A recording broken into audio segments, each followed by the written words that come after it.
Bien. Señores, está solicitando el fiscal que todo el tiempo que dure el proceso ustedes estén en prisión preventiva oficiosa. Es decir, la ley contempla que por el delito de portación de arma de fuego de uso exclusivo deben estar, la Constitución incluso dice que deben estar en prisión preventiva.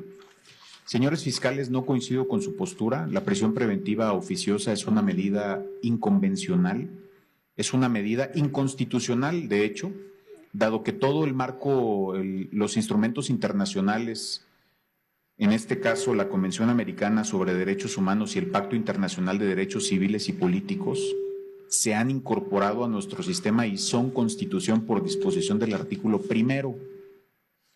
Nuestra Constitución contempla en el artículo 19 que la prisión preventiva en ciertos delitos se pone en automático, es decir, de manera oficiosa.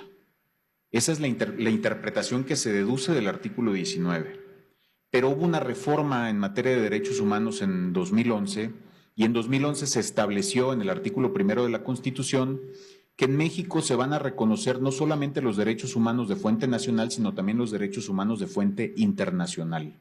Aquellos que estén en tratados internacionales en los que México haya sido parte con contenido de derechos humanos. La Convención Americana de Derechos Humanos y el Pacto Internacional de Derechos Civiles y Políticos son estos instrumentos internacionales que se incorporaron a la Constitución, tanto como si se hubieran, si me permiten hacer la explicación de esta manera, si se hubieran impreso y engargolado a la Constitución. Son Constitución. De igual manera, las sentencias de la Corte Interamericana de Derechos Humanos son vinculantes para el Estado mexicano. México reconoció la jurisdicción contenciosa de la Corte Interamericana en 1998. Y la Corte Interamericana de Derechos Humanos, señores, ha reconocido que la prisión preventiva es una medida cautelar válida.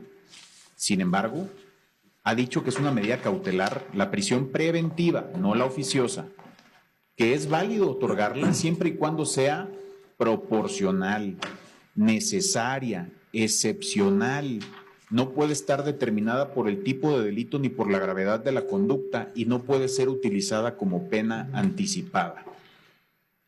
Entonces, si ustedes se dan cuenta, tenemos en nuestro mismo marco constitucional normas del mismo nivel que establecen, por un lado, prisión en automático y por otro lado, prisión no en automático, es decir, excepcional, proporcional, necesaria, etcétera, no en automático. ¿Qué sucede cuando tenemos normas del mismo nivel que conflictúan por regular de manera distinta un derecho humano, como en este caso? Tenemos por un lado el artículo 19 de la Constitución que establece prisión en automático, es decir, influye en la presunción de inocencia, específicamente en la posibilidad de seguir su proceso en libertad. Y del otro lado tenemos normas del mismo sistema de rango constitucional que son la Convención Americana sobre Derechos Humanos y el Pacto Internacional de Derechos Civiles y Políticos, así como las sentencias de la Corte Interamericana que dicen prisión no en automático. El constituyente, el poder reformador de la Constitución, previó esta situación y determinó que la forma de solucionar este tipo de conflictos se hace mediante un principio llamado pro homine o pro persona. El principio pro homine o pro persona, si ustedes también me permiten la explicación, obliga a pararnos frente a ese parámetro y preguntarnos cuál de los dos protege más a la persona. ¿Cuándo protege más a la persona alguna norma del parámetro? Cuando amplía un derecho humano o restringe menos a la autoridad para involucrarse con ese derecho humano. Entonces, una prisión en automático restringe la presunción de inocencia de manera irreflexiva. Y una prisión no en automático, entonces establece ciertos parámetros que no permite la Constitución. Por tanto, la norma que más favorece la presunción de inocencia para ustedes es la internacional. La Corte Interamericana también ha dicho que en sentencias, la cito como ejemplo casos, aunque los voy a poner en la pauta, señores. Gracias. El caso Tibi versus Ecuador, Barreto Leiva contra Venezuela, Costa Calderón contra Ecuador, Palamara Iribarne contra Chile, López Álvarez contra Honduras, Suárez Rosero contra Ecuador, Bayarri versus Argentina. En todos estos casos, la Corte ha dicho lo que les estoy comentando, la Corte Interamericana. Y ha dicho que la prisión preventiva oficiosa que se pone en automático sin observar estos parámetros es una detención arbitraria, que por tanto vulnera el artículo 7.3 de la Convención Americana sobre Derechos Humanos. Entonces, señores, es por esta razón que, atendiendo al principio pro persona, no aplico la prisión preventiva oficiosa para ustedes, porque es una norma que vulnera derechos constitucionales, y esto lo puedo hacer incluso sin dar uso de la voz a los señores defensores. Ahora, pudiera pensarse, señores fiscales, que existe un impedimento para hacer este ejercicio pro persona a favor de los señores o de cualquier persona, porque existe un criterio de la Corte, la contradicción de tesis 293-2011. En esa contradicción de tesis 293-2011, la Corte dijo lo que les acabo de decir. Que dijo la Corte lo que dice el artículo primero, que las normas de derechos humanos en México de fuente nacional e internacional están al mismo nivel y no se relacionan de manera jerárquica, no está una sobre la otra. Y también dijo que las sentencias de la Corte Interamericana todas son vinculantes para México. Hay un inconveniente.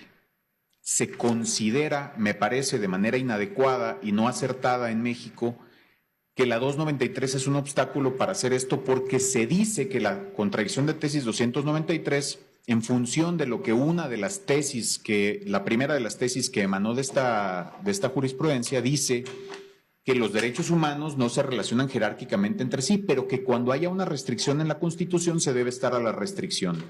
Sin embargo, señores, no es eso lo que dice la contradicción de tesis 293-2011. Eso dice el rubro de una de las tesis que emanó de esa contradicción. El texto de la contradicción de tesis, de la tesis, y la página 37 de la ejecutoria, es decir, la propia sentencia que le da sustento, establece que no se relacionan de manera jerárquica entre sí. Pero cuando haya una restricción, no en la Constitución y no toda, sino en términos de la parte final del párrafo primero del artículo 1 de la Constitución, así lo dice expresamente la ejecutoria y el cuerpo de la tesis, no su rubro, se debe estar a esa restricción. ¿Qué dice el artículo 1, la parte final? Pues dice, la parte principal dice lo que les dije, que los derechos humanos reconocidos son los de fuente nacional e internacional, y la parte final dice, cuyo ejercicio no puede restringirse ni suspenderse, salvo en los casos que diga esta Constitución. Así dice, restringir, suspender esta Constitución. Remite a la propia Constitución. ¿Qué artículo constitucional habla de restricción y suspensión de derechos humanos? El artículo 29.